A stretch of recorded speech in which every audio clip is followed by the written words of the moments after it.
Hello viewers, welcome to UN Digital Class. In today's lecture, I am going to discuss about secure hash algorithm. Before going to the secure hash algorithm, first of all I would like to discuss about hash function. Let us start. Hash function is nothing but it is a function which takes variable length input. Here variable length input means that is the variable length message. Then it produces a fixed length output which is called as the message digest or hash value. Now look at this figure. In this figure message M which is input for the hash function, that is capital H. Here the message M is a variable length message. Then the hash function, that is the capital H, takes this message and process it and produce a fixed length output, that is the small h, which is called as hash value or message digest. That means in hash function you have to remember that hash function always takes a variable length input and it produces a fixed length output. That output is called as hash value or message digest. Next, iterated hash function. Iterated hash function is also a hash function, but here instead of using variable length input, a function is created which takes fixed length input, and that function is referred to as compression function. This compression function compress n bits and produce the output, that is m bits. Here m bit is always less than the n bits, and this scheme is known as iterated hash function. That means here iterated hash function is a function which always takes a fixed length input. Then next, what is the difference between hash function and iterated hash function? Here you remember that iterated hash function is a function which uses the compression function, and that compression function is nothing but it is a function which always takes a fixed length input. But in case our hash function, it always takes a variable length input. That is the main difference between our hash function and iterated hash function. Next, Merkle-Damgard Scheme. Now, look at this scheme. This scheme is basically based upon the iterated hash function. Here the original message is appended with two fields, that is the padding field and length field.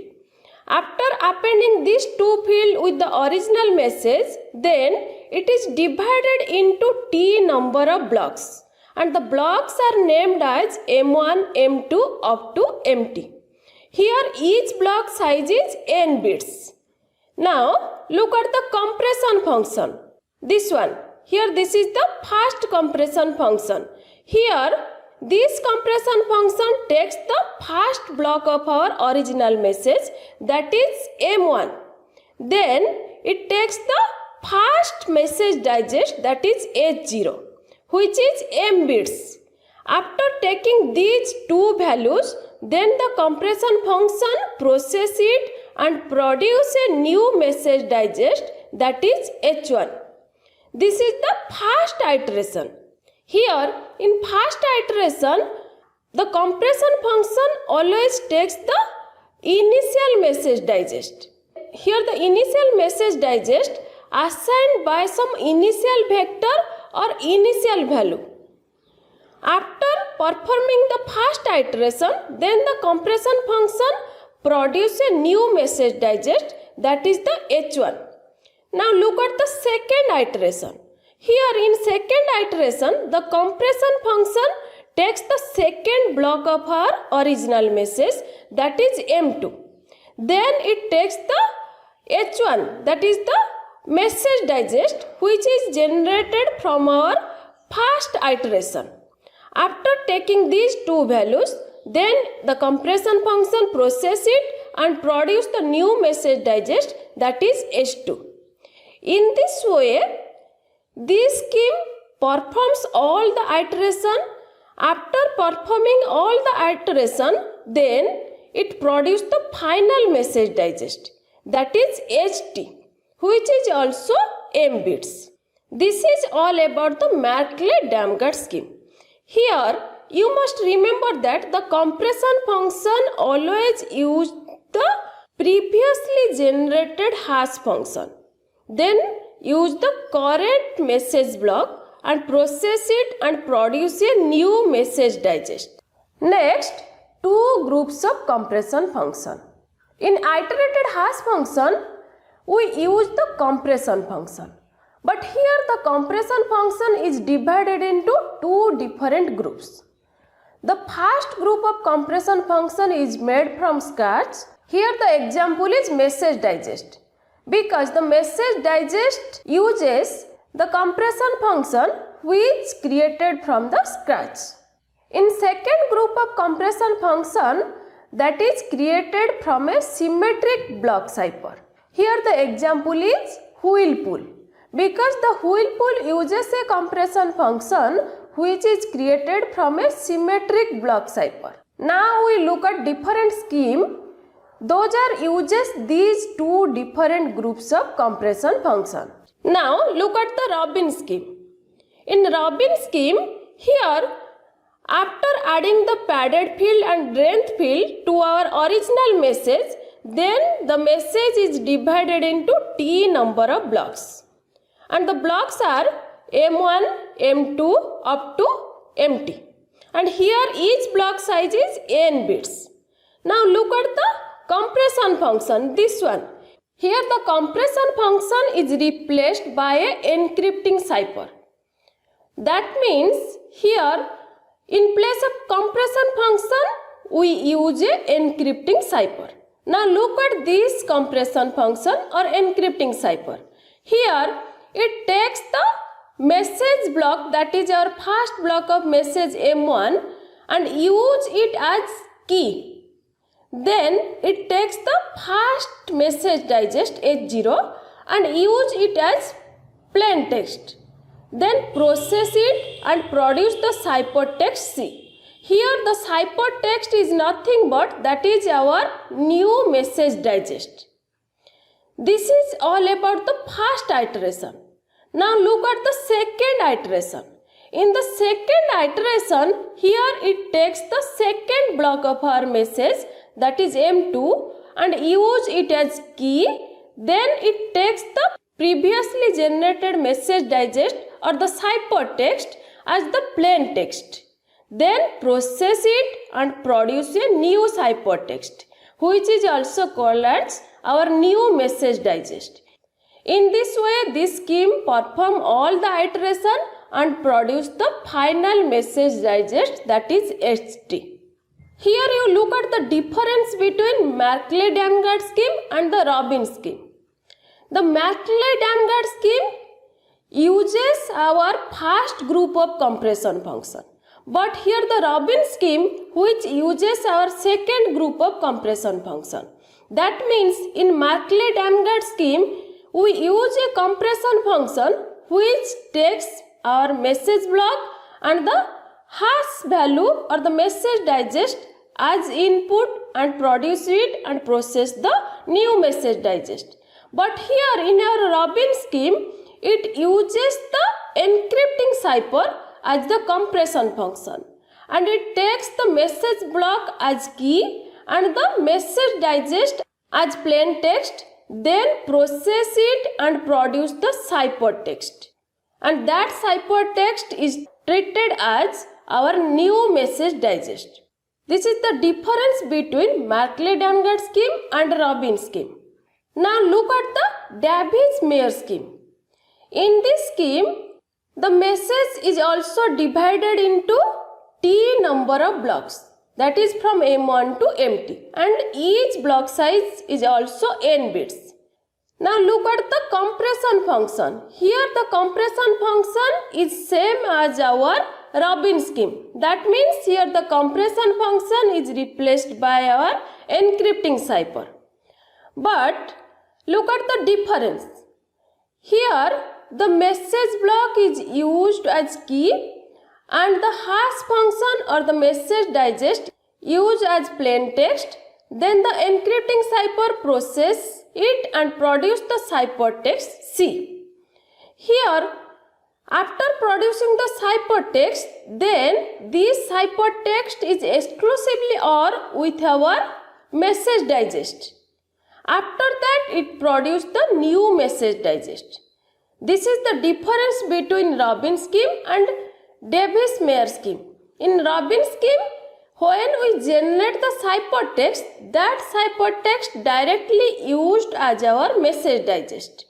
But here in Davies-Meyer scheme, when we generate our ciphertext, after generating the ciphertext, then this ciphertext is exclusively or with the message digest of this iteration.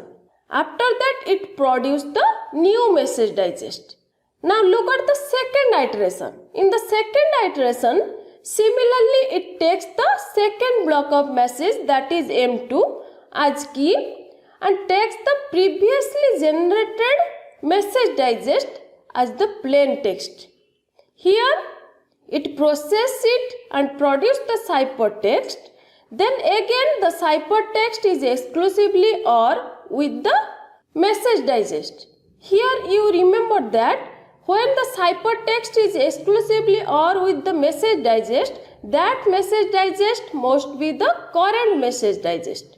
Then it produces the new message digest. In this way, the Davies-Meyer scheme perform all iteration and produce the final message digest, that is ST. Next, Matyas-Meyer-Oseas scheme. Now look at this scheme. In this scheme, the message divided into T number of blocks, that is M1, M2 up to MT, and each block size is also n bits. Now look at the compression function. Here the compression function is replaced by the encrypting cipher, which is very similar to our previous scheme. But now look at the difference. Here, look at this compression function. Here this function takes the message M1 as the plain text and the message digest S0 as key. Then process it and produce the ciphertext. Here, after producing the ciphertext, then this ciphertext is exclusively or with the message digest. Then it produces the new message digest. Now look at the difference between our previous scheme and this scheme. In our previous scheme, the message is used as key and the message digest is used our plain text. But here, the message is used as our plain text and the message digest is used as key. That is the main difference between our previous scheme and this scheme. After that, it processes it and produces the ciphertext. Here the ciphertext is exclusively or with our message digest, which is similar to our previous scheme. Then next it produces the newly generated message digest. After producing this new message digest, then in your second iteration, the encrypting cipher, which is used as compression function, takes this message digest as key and second block of our message as plain text, and it processes it and produces the ciphertext. Then the ciphertext is exclusively or with our message digest. After that, it produces the new message digest. In this way, the Matyas-Meyer-Oseas scheme performs all the iteration and produces the final message digest, that is ST. Next, Miyaguchi-Preneel scheme. Now look at this scheme. This scheme also very similar to our previous scheme, that is the Matyas-Meyer-Oseas scheme. Here, the message is divided into T number of blocks, that is M1, M2 up to MT, and each block size is n bits. Now look at the encrypting cipher or compression function. Here the encrypting cipher takes the first block of our message as plain text and use the message digest as key. After that, it processes it and produces the ciphertext C. Now look at this ciphertext. After producing this ciphertext, then it performs the exclusive OR operation with the message M1 and with the message digest H0. That means here the ciphertext is exclusively OR with our message along with the message digest. Then it produces the new message digest. And this is the main difference between our previous scheme and this scheme. Because in our previous scheme, the ciphertext is only exclusive OR with the message digest.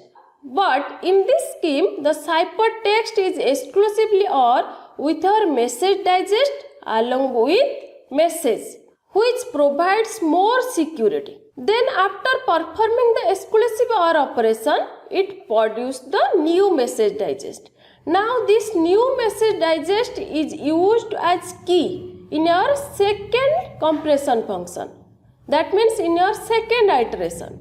Now look at here the M2, that is the second block of our message used as plain text, and the previously generated message digest, which is generated from the first iteration, that is used as key in your second iteration. Then the encrypting cipher process this plain text and key and produce the ciphertext. Here the ciphertext is exclusively OR with our message block, that is M2, and with our message digest, that is H1, and produce the new message digest, that is H2. In this way, the Miyaguchi-Preneel scheme performs all the iteration and produce the final message digest, that is HT. In today's lecture, this is all about hash function, iterated hash function, and the different schemes which are uses two different groups of compression function. If you have any doubt regarding this lecture, then you can write me in comment. I will reply you and discuss about your doubt. In my next lecture, I will discuss about secure hash algorithm, that is S.S.S 512, which is basically based upon the Merkle-Damgard 512 always takes a message as input which size is multiple of 1024 bits and its length is less than 2 to the power 128 bit. Because here each block size is 1024 bits and it produces a message digest which size is 512 bits. In S.S.S 512, if you want to take a message which size is greater than 2 to the power 128 bit, then the S.S.S 512 cannot process this message.